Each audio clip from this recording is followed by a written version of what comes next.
Eran las 3 de la mañana cuando Marina subió por 10ª vez aquella noche las escaleras de mármol de la mansión de los Alcántara. Le temblaban las manos al sostener la bandeja con leche tibia y galletas, que sabía que las gemelas no tocarían. Arriba, los gritos de Sofía e Isabela resonaban por los pasillos mientras la niñera más reciente hacía su maleta jurando que no volvería jamás. Era la 5ª niñera en 2 meses. Marina era solo la empleada de limpieza, contratada para limpiar aquella casa inmensa en Morumbi, pero esa madrugada era la única persona que quedaba.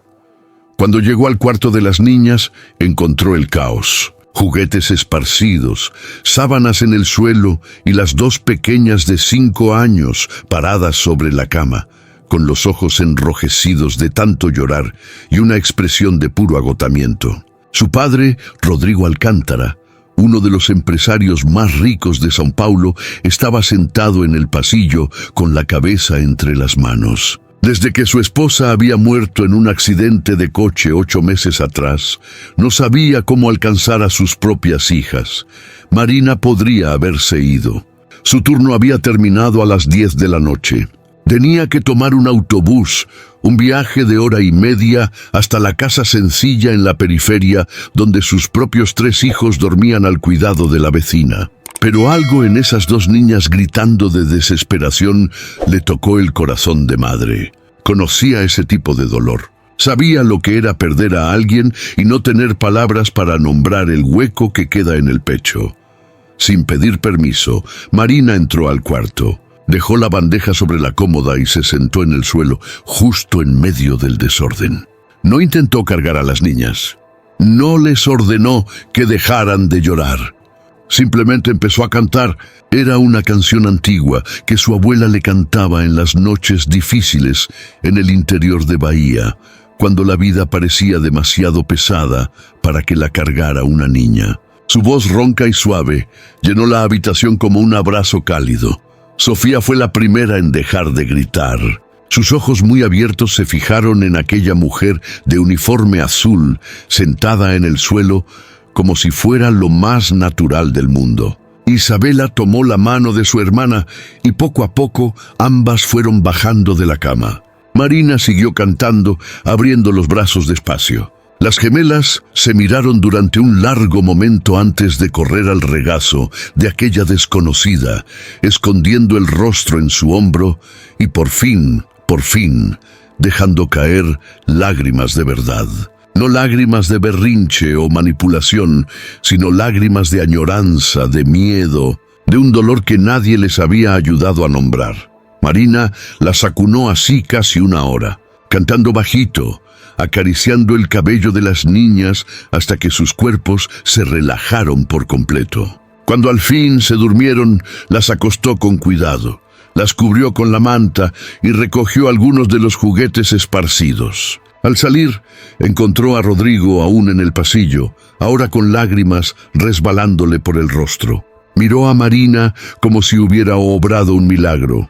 A la mañana siguiente, cuando Marina llegó a trabajar a las 6, esperando que todo volviera a la normalidad, Rodrigo la esperaba en la cocina.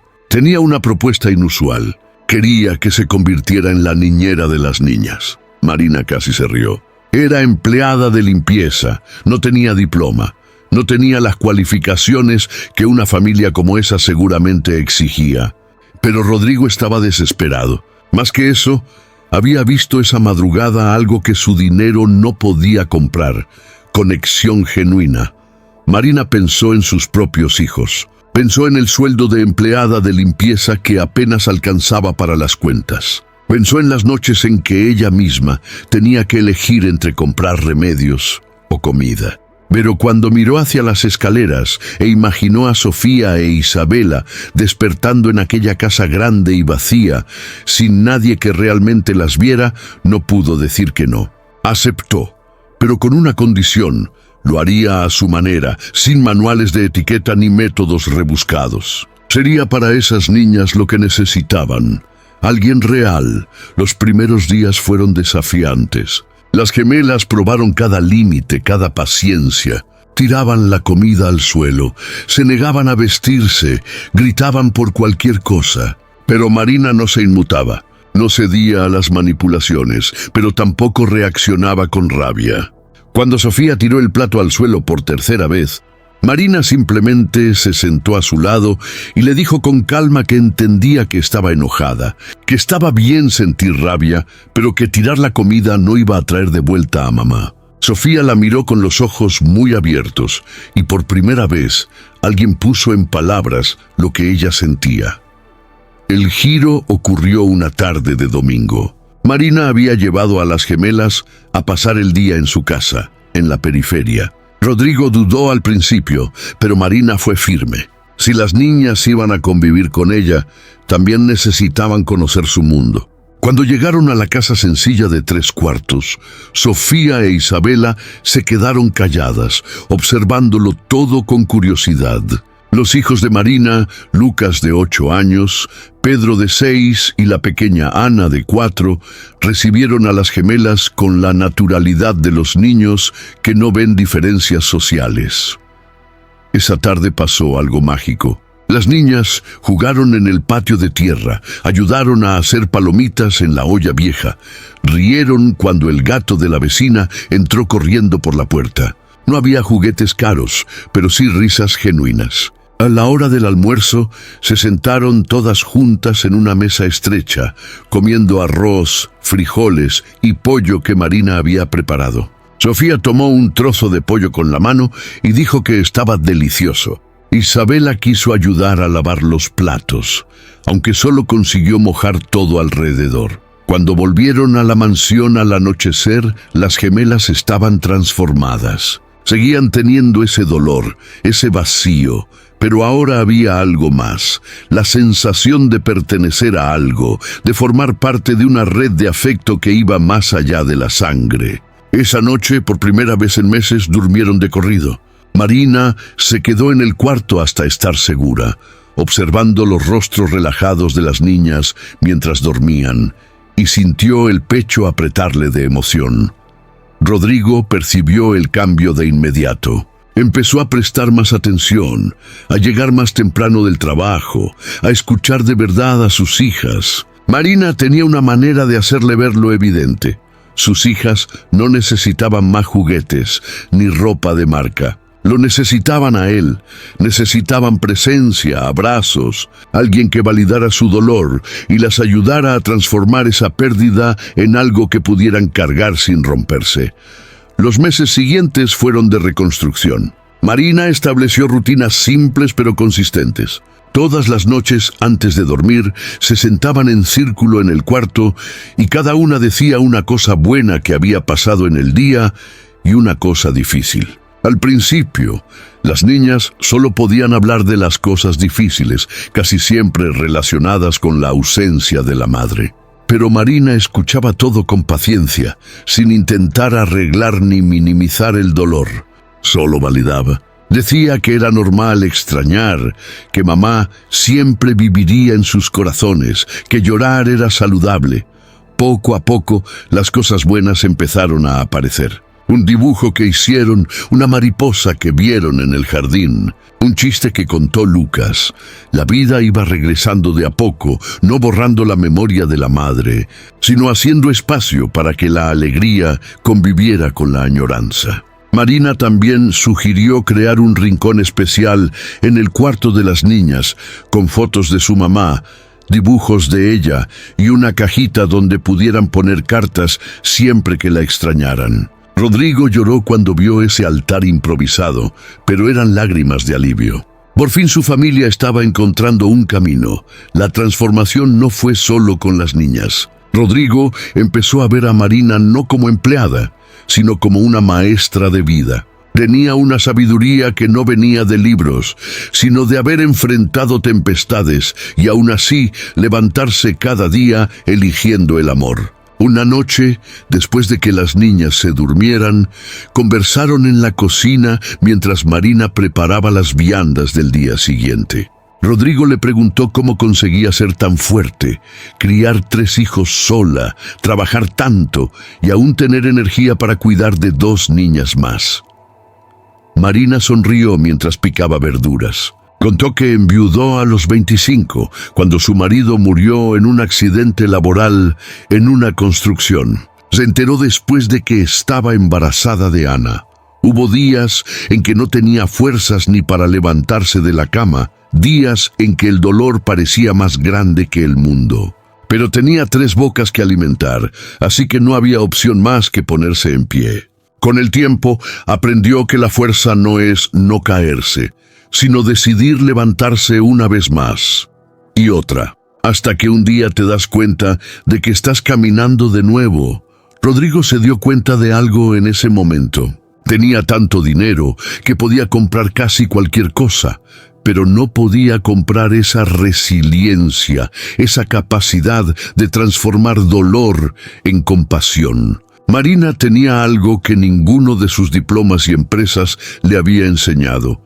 Sabía que el valor de una persona no está en lo que tiene, sino en lo que es capaz de dar incluso cuando tiene poco. 6 meses después de aquella primera madrugada caótica, la casa de los Alcántara había cambiado por completo.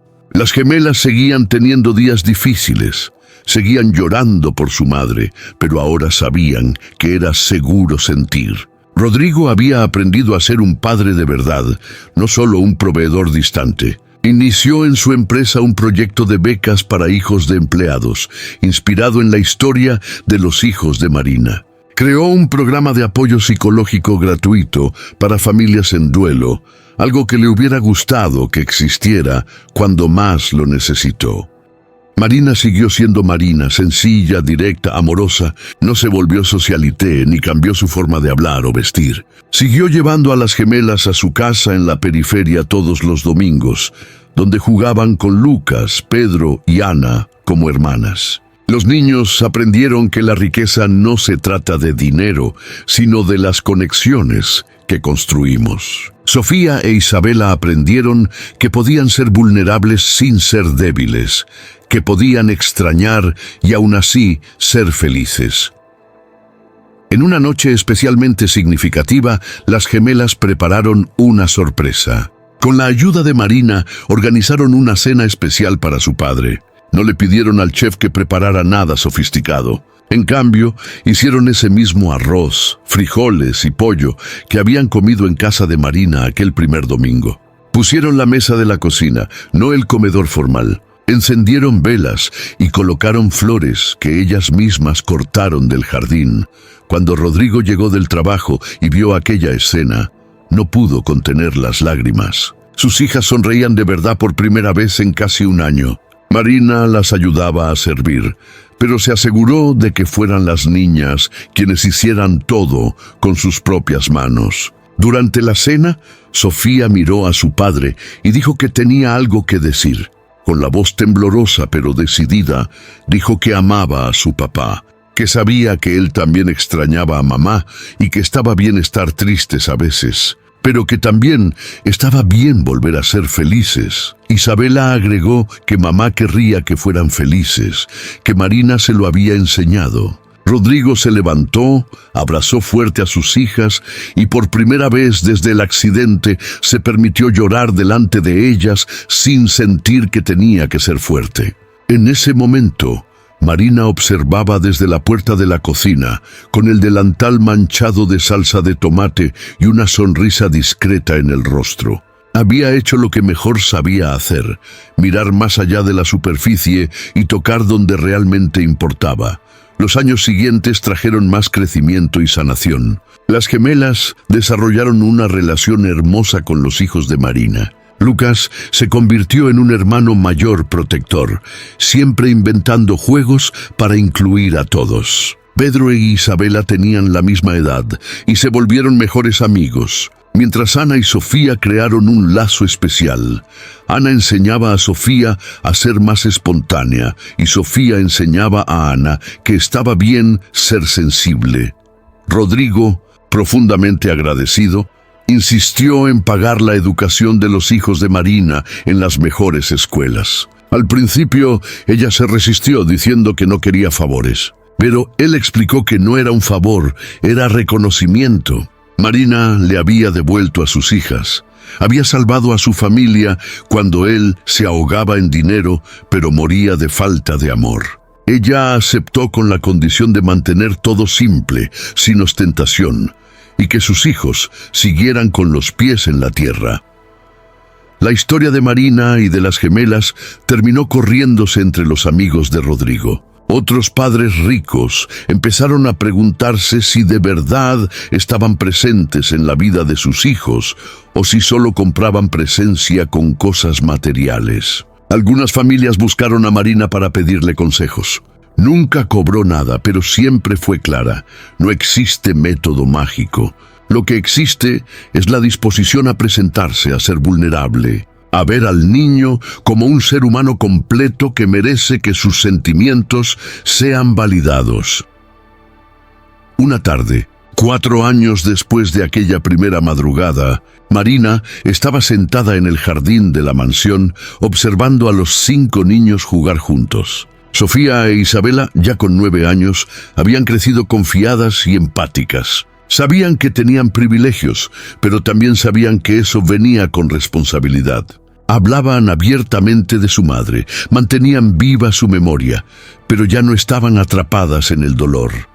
Rodrigo se sentó a su lado y permanecieron un rato en silencio. Finalmente, dijo que no sabía cómo agradecerle por todo lo que había hecho. Marina se volvió hacia él y respondió que él no entendía. La agradecida era ella. Esas niñas le habían enseñado que sanar no es un destino, es un camino.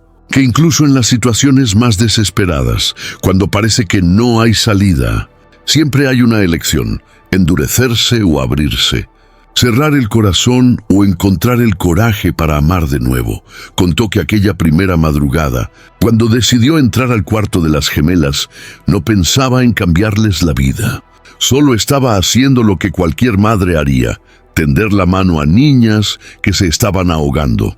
Pero en el proceso de ayudarlas, ella misma había encontrado cura para heridas antiguas. Se dio cuenta de que el dolor de perder a su esposo, que cargaba como un peso solitario, podía convertirse en un puente para ayudar a otros. Que su sufrimiento no había sido en vano si podía usar esa experiencia para aliviar el dolor de alguien.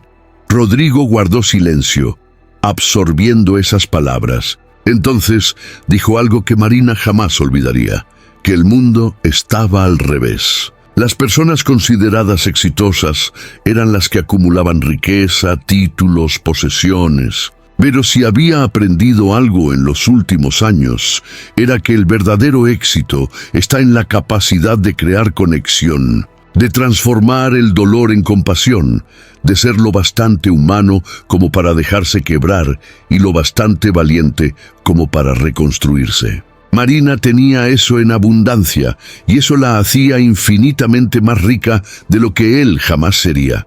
Esa noche, durante el ritual antes de dormir, Sofía hizo una pregunta que tomó a todos por sorpresa. Preguntó si Marina se quedaría con ellos para siempre.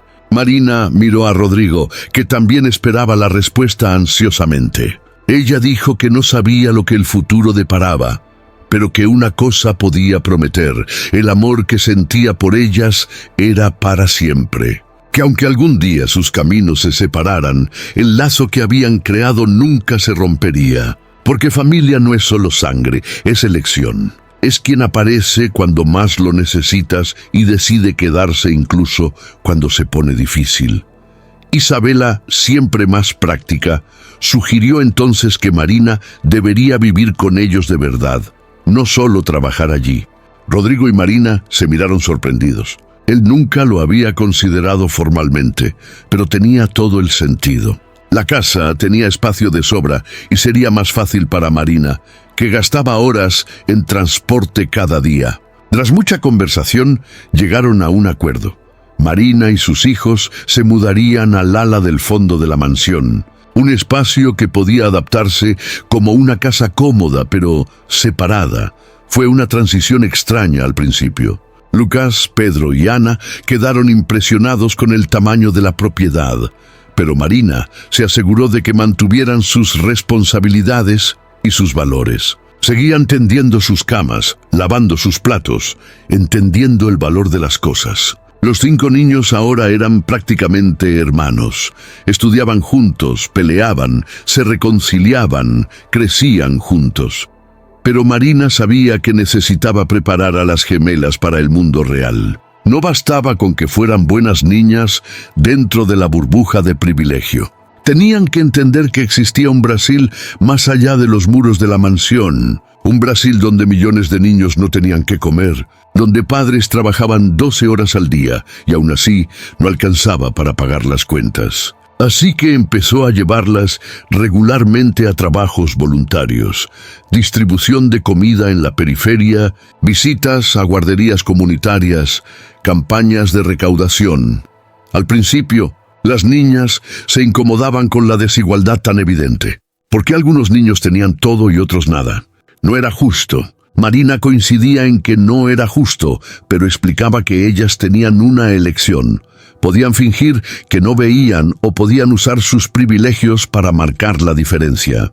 Rodrigo se unió a las acciones y juntos, la familia empezó a patrocinar proyectos educativos, a crear oportunidades de empleo, a usar sus recursos para construir puentes en lugar de muros. Sofía desarrolló pasión por la educación, siempre diciendo que quería ser profesora cuando creciera. Isabela se interesó por la nutrición, queriendo garantizar que todos los niños pudieran acceder a comida saludable. Lucas quería ser ingeniero para construir viviendas populares. Pedro soñaba con ser médico para atender comunidades vulnerables. Ana, la más pequeña, cambiaba de sueño cada semana, pero siempre involucraba ayudar a las personas. En una tarde de cumpleaños de las gemelas, ya con 12 años, pidieron algo inusual. En lugar de una fiesta tradicional, querían hacer una acción en la comunidad donde Marina se había criado. Querían llevar comida, juguetes, pero sobre todo querían conocer las historias de la gente. Rodrigo, conmovido por la madurez de sus hijas, organizó todo. Fue un día transformador para todos. Las gemelas escucharon historias de resiliencia que las dejaron sin palabras. Conocieron mujeres que criaban 5 o 6 hijos solas, trabajando en 3 empleos. Conocieron a niños que se levantaban a las 5 de la mañana para ayudar a sus padres antes de ir a la escuela. Vieron pobreza, pero también dignidad, solidaridad, amor en abundancia, incluso donde faltaba todo. Volvieron a casa en silencio, procesando todo lo vivido. Esa noche, Sofía lloró y le dijo a Marina que se sentía culpable por tener tanto cuando otros tenían tan poco. Marina sostuvo el rostro de la niña con sus manos y dijo algo fundamental. La culpa no cambia nada. Pero la responsabilidad sí. Ellas no eligieron nacer con privilegio, pero podían elegir qué hacer con él. Podían ignorar o podían actuar. Podían ser una rica más indiferente o podían ser puente, agentes de cambio. Los años de adolescencia trajeron nuevos retos. Las gemelas enfrentaron acoso escolar por tener una niñera tan presente, por llevar a los hijos de la empleada a eventos sociales, por cuestionar a sus compañeros sobre consumismo y privilegio. Hubo momentos en que quisieron rendirse, en que sintieron vergüenza de ser diferentes. Pero Marina siempre les recordaba, la comodidad es la prisión de los cobardes. Hacer lo correcto rara vez es fácil o popular, pero es lo que te permite dormir en paz. Rodrigo también enfrentó críticas en el mundo corporativo. Algunos socios cuestionaban sus decisiones de invertir tanto en proyectos sociales, de pagar sueldos justos por encima del mercado, de crear programas de inclusión. Perdió algunos negocios, algunos amigos, pero ganó algo infinitamente más valioso. Una vida con propósito, una familia unida y la certeza de que cuando llegara al final de sus días, habría hecho la diferencia. Marina nunca dejó de ser quien siempre fue. Incluso cuando Rodrigo quiso formalizarlo todo y convertirla oficialmente en parte de la familia, ella mantuvo su sencillez. Siguió cocinando, manteniendo las rutinas, siendo el cimiento emocional de ese grupo improbable de personas que se volvieron familia no por sangre, sino por la elección diaria de estar presentes unos para otros. Cuando las gemelas cumplieron 18, insistieron en que Marina fuera su madrina de graduación. En el discurso emocionado, Sofía habló de cómo una mujer que entró en sus vidas como empleada de limpieza se convirtió en la mayor maestra que habían tenido. Que Marina les enseñó que el lujo no es el dinero, sino tener personas que te aman de verdad. Que el éxito no se mide en cuentas bancarias, sino en vidas tocadas. Que la mayor riqueza es despertar cada día sabiendo que te aman por quien eres, no por lo que tienes.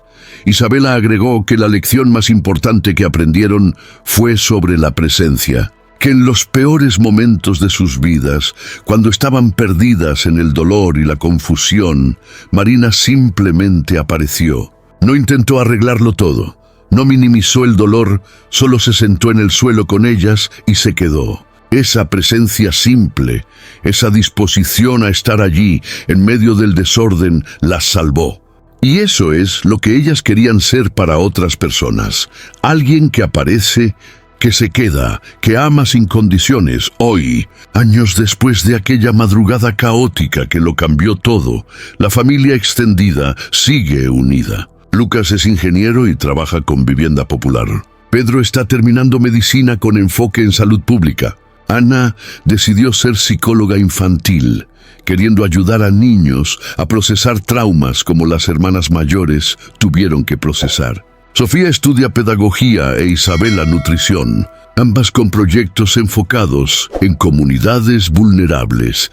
Rodrigo transformó la empresa en referencia de responsabilidad social, demostrando que es posible tener lucro y propósito. Pero su mayor orgullo no son los premios ni la facturación. Es sentarse cada noche en la mesa, rodeado de sus hijas biológicas y sus hijos del corazón, con Marina en la cabecera, y saber que construyeron algo real. Que eligieron a diario el amor sobre el miedo, la conexión sobre el aislamiento, la generosidad sobre el egoísmo. Marina, que nunca quiso reflectores, sigue siendo la fuerza silenciosa que mantiene a todos conectados. Envejece con gracia, con el rostro marcado por las risas y algunas lágrimas, pero sobre todo por la paz de quien sabe que vivió una vida con sentido. Cuando le preguntan cuál fue su secreto, siempre da la misma respuesta: no hay secreto. Solo existe la elección diaria de presentarse, de ser real, de amar incluso cuando duele, especialmente cuando duele. La historia de las gemelas que no dormían hasta que la empleada de limpieza pobre hizo algo que lo cambió todo es, en realidad, una historia sobre todos nosotros. Sobre cómo, en los momentos más oscuros, cuando parece que no hay salida, un simple acto de presencia puede cambiarlo todo. Sobre cómo la verdadera riqueza no tiene nada que ver con el dinero, y todo que ver con la calidad de nuestras conexiones. Sobre cómo sanar no es un destino al que llegamos, sino un camino que elegimos recorrer cada día. Si llegaste hasta aquí, es porque algo en esta historia tocó tu corazón. Tal vez te identifiques con Marina, cargando tus propios dolores mientras cuidas de otros. Tal vez seas como Rodrigo, teniéndolo todo materialmente pero sintiendo un vacío que el dinero no llena. O tal vez seas como las gemelas, perdido en el dolor, esperando que alguien simplemente aparezca y se quede. El mensaje que esta historia quiere dejar es simple, pero poderoso. No necesitas tener mucho para marcar la diferencia. A veces, todo lo que alguien necesita es que aparezcas, que veas su dolor, que valides sus sentimientos sin intentar arreglarlo todo. La presencia es el regalo más valioso que podemos dar. Y todos nosotros, sin importar nuestra situación, tenemos la capacidad de estar presentes para alguien. Si esta historia te emocionó, compártela con alguien que necesite oír que no estás solo, que hay esperanza incluso en las madrugadas más oscuras, que un gesto simple de amor puede cambiar absolutamente todo. Etiqueta a alguien especial, alguien que fue tu Marina, que apareció cuando más lo necesitabas. O alguien que necesita saber que ha llegado el momento de permitir que alguien aparezca por él. Y recuerda, la vida te da opciones todos los días. Puedes construir muros o puentes, puedes acumular o compartir, puedes aislarte o conectarte.